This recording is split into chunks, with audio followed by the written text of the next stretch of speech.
స్వర్గానికి రోడ్డు మార్గం. భూమి నుండి స్వర్గానికి చేరుకోవడానికి ఏకైక మార్గం భారతదేశ ఆఖరి గ్రామం బద్రీనాథ్ క్షేత్రం నుండి 5 కిలోమీటర్లు దూరంలో ఉండే చిన్న గ్రామం. ఈ గ్రామం చివరన నుండి సరస్వతి నది కొంత దూరం ప్రవహించాక అలకనంద నదిలో కలిసి అంతర్వాహినిగా ప్రవహిస్తుంది.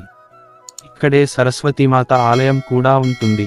పాండవులు ఈ మార్గం ద్వారానే స్వర్గానికి చేరుకున్నారని ప్రతీతి. ఈ సరస్వతి నది పక్కన భీమపుల్ అనే ఒక పెద్ద రాతిబండ ఉంటుంది. పాండవులు నదిని దాటడానికి భీముడు ఈ రాతిని ఒక వంతెనగా ఏర్పాటు చేశాడు అంటారు. ఈ రాతి మీద భీముని వేలిముద్రలు ఉన్నట్లుగా పెద్ద పెద్ద అచ్చులున్నాయి. వంతెన దాటాక స్వర్గారోహణ మార్గం మన నుండి చట్మౌలి 8 కిలోమీటర్లు ప్రారంభం అవుతుంది. మార్గ మధ్యలో భృగు మహర్షి ఆశ్రమం కనిపిస్తుంది. తరువాత మాతమూర్తి ఆలయం కనిపిస్తుంది. ఈవిడే నరనారాయణుల కన్నతల్లిగా చెప్తారు.